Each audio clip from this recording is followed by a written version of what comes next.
atas nama terdakwa Fauzia Tiasuma batal demi hukum. Memerintahkan pengembalian berkas perkara ini kepada penuntut umum, membebankan biaya perkara kepada negara. Hakim Pengadilan Negeri Jakarta Timur menerima eksepsi terdakwa Fauzia Tiasuma atau Dr. Tifa dalam perkara dugaan pencemaran nama baik terkait tuduhan ijazah palsu Presiden ke-7 RI Joko Widodo. Hakim memerintahkan agar berkas perkara dikembalikan kepada jaksa penuntut umum dan membebankan biaya perkara kepada negara. Menurut Hakim, penyusunan dakwaan alternatif menimbulkan ketidakpastian hukum karena menunjukkan adanya keraguan-raguan. Penuntut umum ragu dalam menentukan pasal yang didakwakan. Keraguan-raguan dalam menentukan pasal yang akan didakwakan ini menimbulkan ketidakpastian hukum dan menunjukkan penuntut umum telah tidak cermat dalam menyusun dakwaan. Menimbang bahwa dakwaan penuntut umum mencantumkan dalam dakwaan ketentuan pasal 433 ayat 1 Undang-Undang Nomor 1 Tahun 2023 tentang KUHP dan pasal 310 ayat 1 KUHP atau WVS atau KUHP lama yang merupakan tindak pidana yang sama terhadap uraian perbuatan yang sama. Dalam satu surat dakwaan dapat disimpulkan bahwa penuntut umum dalam menyusun dakwaan tidak cermat. Dengan putusan sela di sidang Dr. Tifa itu, membuat Roy Suryo semakin percaya diri atas perkara yang menjerat dirinya, lantaran memiliki kesamaan dengan kasus Dr. Tifa pada materi dakwaan yang diterimanya. Roy berharap putusan sela itu dapat menjadi dasar pertimbangan bagi perkara lain yang berkaitan. Yang paling penting dagingnya ini, jadi ini perkaranya berhenti. Yang ketiga, perkara ini adalah gugatannya sama dengan yang saya terima, ya. Jalannya juga sama, dakwaannya juga sama, sehingga ya dan kawan-kawan, sehingga insya Allah kalau memang hukum itu lurus ya, ini tidak hanya menjadi presiden, tapi menjadi jurisprudensi. Jadi putusan dari Dr. Fauzia Tiasuma ini akan kemudian nanti harus berlaku juga untuk kemudian kasus saya. Meskipun saya tetap harus menjalani persidangan dulu, kemudian kita masukkan gugatan yang sama. Sementara itu, kuasa hukum Jokowi, Rifai Kusumanegara, menghormati putusan Majelis Hakim Pengadilan Negeri Jakarta Timur. Putusan itu merupakan bagian dari mekanisme koreksi dalam sistem peradilan. Meski begitu, ia memastikan perkara dugaan pencemaran nama baik tidak berhenti. Proses hukum tetap bisa dilanjutkan setelah jaksa penuntut umum memperbaiki surat dakwaan. Tentunya kami menghargai putusan yang telah diucapkan, karena bagaimanapun putusan tersebut adalah bagian dari koreksi, check and balance, sebuah proses hukum yang sedang berlangsung. Pada perkara berlanjut sampai di tengah-tengah baru ini jadi persoalan, maka di tahap awal inilah dilakukan koreksi oleh majelis, pihak jaksa tinggal memperbaiki dan menjempurnakan. Tentunya nanti dakwaan yang baru akan lebih sempurna lagi dan mudah-mudahan bisa segera melaju ke persidangan pokok perkara. Sebelumnya, jaksa mendakwa Tifa melakukan tindak pidana fitnah dan pencemaran nama baik Jokowi selaku Presiden ke-7 RI atas tudingan ijazah palsu. Dalam kasus ini, kolega Tifa, Roy Suryo, juga diproses hukum. Namun, kasusnya belum masuk sidang perkara utama karena Roy Suryo masih melakukan perlawanan hukum lewat pra-peradilan. Tim Liputan, Kompas TV. Menanggapi putusan Majelis Hakim PN Jakarta Timur yang mengabulkan nota perlawanan atau eksepsi Fauzia Tiasuma dan dakwaan dibatalkan demi hukum, Guru Besar Ilmu Hukum Universitas Jenderal Sudirman Hipnu Nugroho bilang arti putusan tersebut yakni perkara terhadap Dr. Tifa tidak pernah ada kecuali JPU melakukan upaya hukum lainnya. Hipnu menambahkan terkait perkara Roy Suryo tidak bisa disamakan dengan perkara Tifa karena bisa jadi jaksa akan lebih jeli lagi terhadap dakwaan yang diberikan. Bagaimana dengan Roy Suryo? Suatu yang sangat berbeda. Makanya di sini nanti kalau kita melihat tidak bisa disamakan. Dengan Pak Roy Suryo, penuntut umum akan belajar dari surat dakwaan yang diajukan pada Dr. Tifa. Nah, jadi nggak bisa samakan. Artinya penuntut umum mungkin akan lebih jeli, lebih teliti, baik konsepnya, baik dakwaannya, baik pasalnya, baik terhadap objek, subjek, terhadap syarat material maupun formil dalam surat dakwaan. Majelis Hakim PN Jakarta Timur mengabulkan nota perlawanan atau eksepsi Tifauzia Tiasuma, terdakwa kasus tudingan ijazah palsu Presiden Joko Widodo atau Presiden ke-7 Joko Widodo. Apakah putusan ini akan menghentikan polemik ijazah Jokowi? Lantas bagaimana Roy Suryo yang hingga kini belum memasuki sidang pokok perkara? Kita bahas bersama kuasa hukum Roy Suryo, Abdul Ghafur Sangaji, dan juga Waketum Brigade Rakyat Nusantara Ade Darmawan yang sudah hadir di studio. Selamat sore Bang Sangaji, Bang Ade, terima kasih untuk waktunya di Kompas. Bang Ade. Bang Sangaji, putusan eksepsi Dr. Tifa dikabulkan batal demi hukum. Apakah ini sebenarnya menjadi angin segar juga bagi Roy Suryo yang memang sampai saat ini belum masuk ke sidang pokok perkara ya? Ya, jelas menjadi angin segar. Tadi disampaikan oleh Prof. Ibnu memang benar, tapi harus dibedakan antara apa yang disampaikan Prof. Ibnu ketika surat dakwaan belum dilimpah. Persoalannya adalah ini kan surat dakwaan sudah limpah. Pokok perkara sudah terregister 300 PIT B, ya artinya pidana biasa 2026 PN Jakarta Timur. Bu Tifa itu 301, ya PIT B. Jadi terhadap surat dakwaan yang sudah dilimpahkan dan sudah secara formal kami terima, itu tentu tidak bisa lagi dilakukan perubahan, ya kecuali karena sudah terdaftar itu ya artinya sudah terdaftar dan sudah diserahkan kepada kami. Kalau jaksa mengubah surat dakwaan, dasarnya apa jaksa melakukan perubahan surat dakwaan? Berarti sama hanya jaksa melakukan penyeludupan hukum. Ya? Karena sesuatu yang sudah dilimpahkan, sudah diterima oleh majelis hakim, sudah juga diterima oleh terdakwa. Dengan putusan selainnya, jaksa tidak bisa secara ujuk-ujuk artinya secara berkas tidak bisa diubah, tidak bisa diperbaiki, atau tidak bisa ditambah? Tidak bisa ditambah, tidak bisa diperbaiki, kecuali di-renvoy terhadap bukan pokok perkara.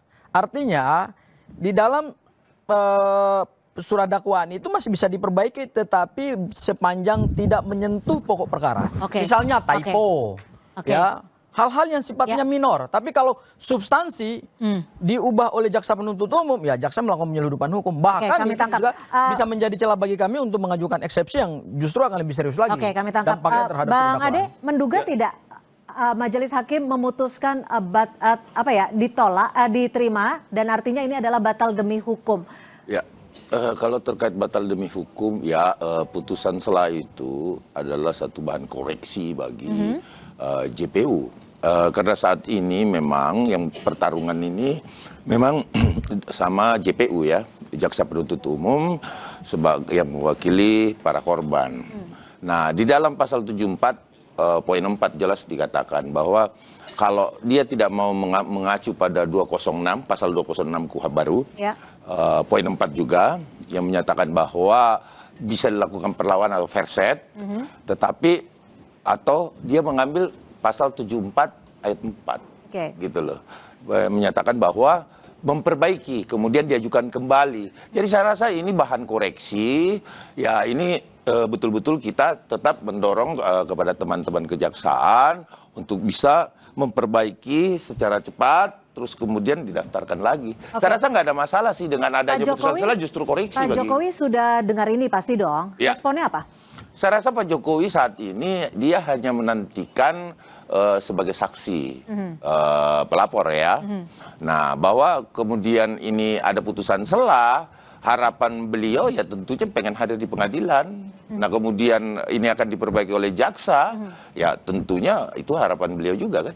Jadi seperti itu. Jadi tidak ada, saya rasa untuk putusan ini saya mengambil bahwa pendapat saya pribadi bahwa ini adalah putusan yang bahan koreksi bagi teman-teman di kejaksaan untuk lebih cermat lagi nantinya. Bang Sangaji, kalau dilihat ini kan memang belum benar-benar final ya, karena jaksa juga masih punya kesempatan untuk melakukan perbaikan seperti yang disebutkan hakim tadi. Bagaimana Anda menanggapinya? Jadi gini, putusan sela itu memang bukan putusan terhadap pokok perkara. Putusan sela itu dalam pengertian ilmu hukum adalah putusan sebelum putusan pokok perkara. Karena ini yang berkaitan dengan perlawanan terhadap format syarat sahnya penyusunan surat dakwaan dan diterima oleh majelis hakim, maka dampaknya adalah tadi hakim sudah memerintahkan supaya berkas dikembalikan, kemudian perkara ini tidak bisa lagi dilanjutkan ke pokok perkara atau persidangan untuk tahap pembuktian. Oke. Ya, apakah kemudian ini bisa diperbaiki? Saya ingin kasih langkah hukumnya. Kalau tadi Bang Ade bilang berdasarkan pasal 74 ayat 4. 75. Ah, itu keliru. Itu harusnya 75 pasal 75 ayat 4. Oke. 75. Pasal 75 ayat 4 tidak bisa berdiri sendiri. Ya. Harus dijuntokan kepada pasal 206 ayat 4. Apa Ya. itu? Terhadap putusan majelis hakim yang membatalkan surat dakwaan, maka harus dilakukan dulu perlawanan. Karena ini putusan. Setiap yang sifatnya putusan, itu langsung harus dilakukan dulu perlawanan. Oke. Jadi Itu tidak bisa teknisnya kan seperti itu jaksa ya. secara ujuk-ujuk, kemudian menggunakan pasal 75 ayat 4 Ya. untuk memperbaiki surat dakwaan dan mengirimkan lagi kembali kepada majelis hakim. Nggak bisa begitu. Harus melakukan dulu upaya perlawanan kemana? Pengadilan tinggi. Oke. Nanti kita lihat apa Oke. pertimbangan dan apa putusan pengadilan tinggi.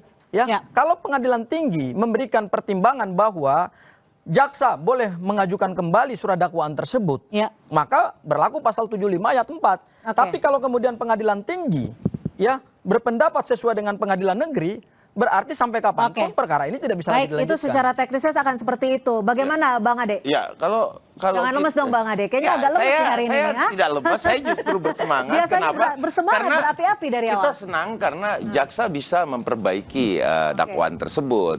Lalu kemudian bahwa kemudian pasal 75 itu tidak bisa kuculuk-kuculuk, kemudian Ya. harus ada pasal 206 itu tadi, itu saya rasa tidak seperti itu Enggak, Bang Ade, mekanisme tadi Bang Ade yang hari bisa, ini nggak ada di pengadilan. mekanisme yang Perintah hakim bisa adalah diambil 206 jaksa atau tempuh pasal pasal 75. 206 ayat Bisa 4. menempuh Hakim tidak 206 memerintahkan pasal 75. pasal Kalau jaksa 75. menempuh Oke. pasal Nah, 75, sehingga tidak ada akan juga dibawa larangan kembali ke bahwa majelis ketika hakim. itu dikoreksi, ya kan, memperbaiki teman-teman kejaksaan, ya monggo. Karena kan bukan lawannya Bang Sangaji kan belum masuk di situ.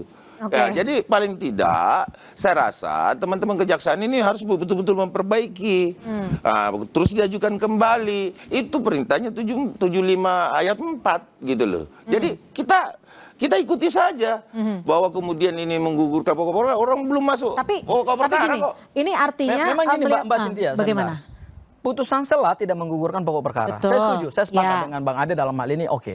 Tetapi dalam pertimbangan majelis hakim tadi dan arahan dari hakim, karena gini, kalaupun mau masuk ke pasal 75, kecuali dalam amar putusan hakim mengatakan, jaksa silakan memperbaiki surat dakwaan Anda. Tetapi konklusi daripada hakim adalah tempuh dulu pasal 206 ayat 4, yaitu Ya. apa? Saudara saya beri hak hukum untuk melakukan perlawanan terhadap putusan saya. Di mana Pengadilan Tinggi DKI Jakarta? Ya, oke. jadi tidak bisa kita menalarkan satu argumentasi hukum yang tidak yuridis bahwa pasal 75 itu jadi langsung bisa gini, dipakai. Nggak bisa. artinya Karena itu secara adalah yuridis keputusan salah, kemudian hakim dari sisi tentunya tidak putusan menyampaikan hakim itu juga tidak sesuai. apakah ada penyampaian juga di Artinya dalam. benar-benar secara administrasi ya, Nggak bukan bisa. Ya, substansi kemudian pokok ya. Keliru ini, keliru, ketika keliru. kemudian putusan setelah itu turun, apakah itu tidak boleh menggunakan 75 ayat 4? Kan tidak ada dalam putusannya juga. Oke. Jadi Kenapa? Anda jangan juga terlalu memastikan suatu teknis yang ada di pikiran Anda Nggak, ini membaca karena- putusan. nggak, gini. Bang Kita Ade, berlandaskan apakah- pada putusan. Apakah Nggak, putusan- gini, Bang Ade sebentar, Oke, saya tanya singkat. Kamu percaya nggak sama putusan hakim?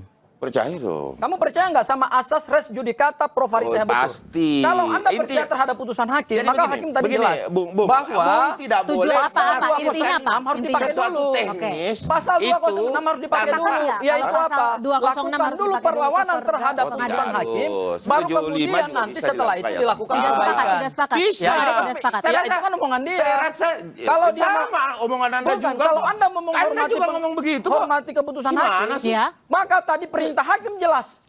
Jaksa tempuh Oke. pasal 206 ayat 4. Berarti gini. Yaitu apa? Lakukan perlawanan. Oke. Tidak Tidak dilarang untuk menggunakan pasal 75, Bang Ade, Bos. Nggak Bang bisa. Ade, apakah Pak nggak Jokowi sangat-sangat Hakim kecewa telah menetapkan terhadap itu putusan dalam hasil putusannya, dari gitu. putusan sela ini? Tidak, tentunya. Karena kan Pak Jokowi sudah benar-benar siap akan hadir menunjukkan ijazahnya. Ya, tentunya disitulah kapasitas Pak Jokowi sebagai saksi pelapor.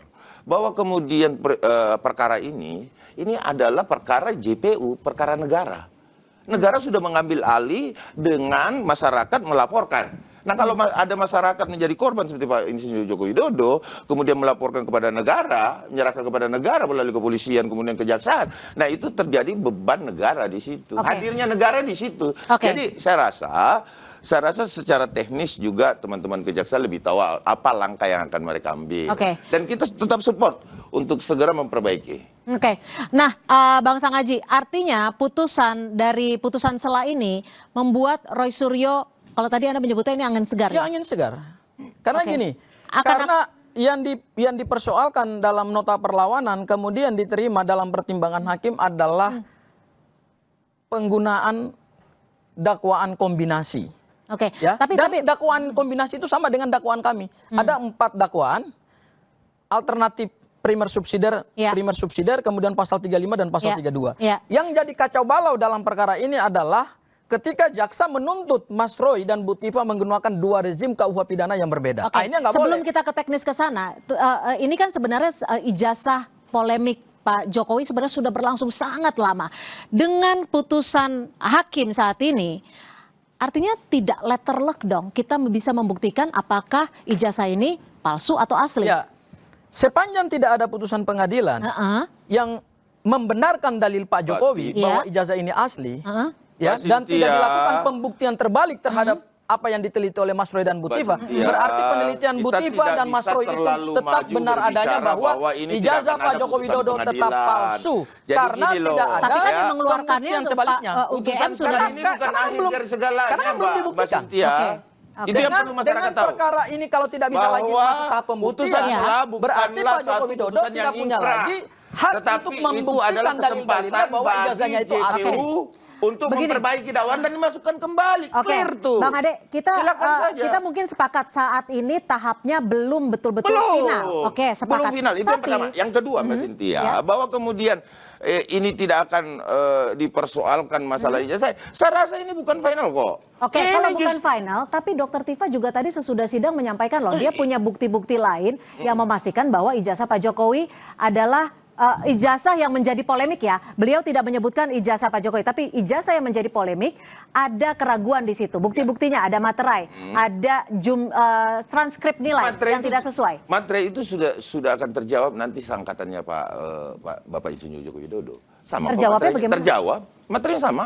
Materainya itu disebutkan bahwa tahun 1985 seharusnya S1 itu menggunakan materai warna merah bernilai Rp500. Dan semua angkatan Pak Jokowi, ada beberapa, itu sama materinya. Itu untuk lulusan D3? Iya, bukan S1. Yang Rp100 itu untuk lulusan D3? Enggak, sama. Nanti kita buktikan. Tetapi saya tidak boleh terlalu maju untuk membahas persoalan pembuktian, karena ini belum pembuktian.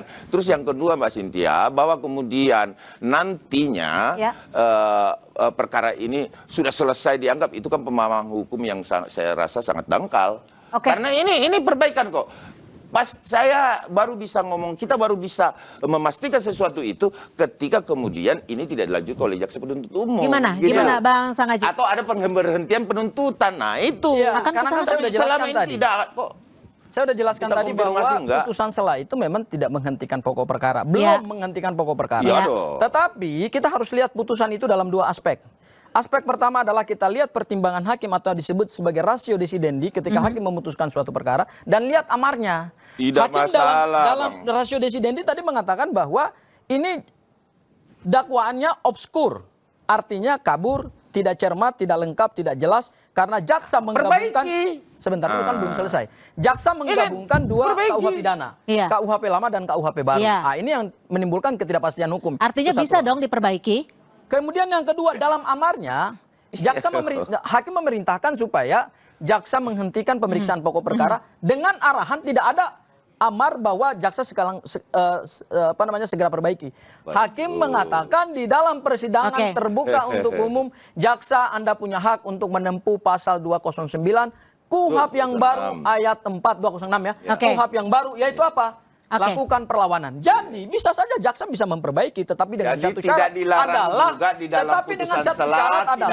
harus memperbaiki. 75 ayat 4. Jadi Anda jangan melakukan perlawanan harus dijuntukan. Tidak bisa itu teknis. Sekarang ini jaksa yang akan punya kewenangan. Iya dong. Kalau jaksa tiba-tiba muncul untuk memperbaiki surat dakwaan, saya yakin dan percaya itu akan ditolak. Oke. Oleh hakim. Kita lihat aja. Ya, Kita itu lihat akan aja. ditolak Kalau oleh hakim. gitu- Dan kalaupun itu masuk ke dalam pokok perkara lagi, dalam dasarnya pemeriksaan ditolak lagi, apa? itu Iya. Enggak, Dasarnya dasarnya ditolak. ditolak. ya karena hakim sudah memberikan ada kesempatan perlawanan, Oke. Anda harusnya uji dulu. Sekarang mungkin putusan saya jawaban- Anda uji dulu. jawaban singkat Karena dari Bang putusan Ade. putusan itu hanya bisa digugurkan dengan putusan juga. Ini putusan loh. Oke, Bang Ade Ini putusan. dan juga Bang Sangaji, Harus digugurkan juga singkat dengan saja, putusan mungkin ini perlawanan di dari pengadilan masing-masing, tinggi. apakah dengan putusan sela dari hakim ini, artinya pembuktian ijazah Pak Jokowi ini akan lanjut di luar sidang menurut Anda? Saya rasa kita masih berharap dan pastinya tentu harapan kita ini saya bisa juga mengklasifikasikan 80% akan terjadi perbaikan. Ya kan, terjadi perbaikan kemudian dikirimkan. Poinnya adalah bahwa ini harus dibuktikan di pengadilan. Harus dibuktikan di Harus pengadilan. Jadi artinya Pak Jokowi pun ingin kasus ini tetap ada hasil putusan pengadilan. Bang Sangaji, jelas. singkat. Ada satu Seperti syarat itu. untuk kemudian masuk ke dalam tahap pembuktian, yaitu apa? Jaksa diberikan hak hukum oleh KUHP pasal 206 ayat 4, yaitu segera lakukan perlawanan terhadap putusan pengadilan karena putusan itu hanya bisa dibatalkan oleh putusan pengadilan yang lebih tinggi. Itu prinsip hukum. Itu Oke, negara itu untuk asas pembuktian hukumnya ijazahnya? begitu. Nah, kalau kemudian perlawanan Jadi kita dari jangan jaksa juga penuntut menjadi umum berlaku seperti kemudian jaksa, tidak Pak diterima Gubernur. oleh pengadilan tinggi, Itu terserah jaksanya. maka kemudian yang terjadi adalah berarti pokok perkara ini tidak pernah akan Kita dibuktikan. advokat, Oke. kita Apakah tentunya ijazah ini atau melakukan palsu apa yang asli, kita saya serahkan bela kepada masyarakat saja. yang menilai. Oke. Tapi intinya Bra- bahwa saudara JPU perbaiki, segera Oke. daftarkan. Berapa Nggak sih bisa, waktunya? nggak Berapa bisa sih begini. waktunya Nggak jaksa bisa, untuk nggak bisa, memperbaiki? nggak bisa, nggak bisa. Berapa waktu, berapa hari waktu dari 14 hari ke depan? Perbaikan, Berarti kita akan melihat 14 hari ke depan seperti apa? Perlawanan jaksa. dulu, gini. Oke, oke, bisa sudah tetap- habis waktu kita. Jaksa bisa tetap memperbaiki, tapi harus memenangkan perlawanan dulu terhadap Oke, putusan hakim. baik, kita lihat nanti. Terima kasih Bang Sangaji. Ya. Terima kasih juga Bang Ade sudah memberikan perspektif di Kompas Petang. Kita nantikan 14 hari ke depan apakah jaksa penuntut umum akan melakukan perlawanan balik ataupun memperbaiki dakwaannya. Terima kasih. Saudara, informasi lainnya masih akan kami sajikan selepas jeda. Di antaranya Kejaksaan Agung menerbitkan surat perintah penyidikan baru untuk menangani dugaan tindak pidana pencucian uang yang menyeret mantan Jaksa Agung Muda Tindak Pidana Khusus Jampitsus Febri Adriansyah. Besok penyidik akan memeriksa ex Jampitsus Febri sebagai saksi untuk dugaan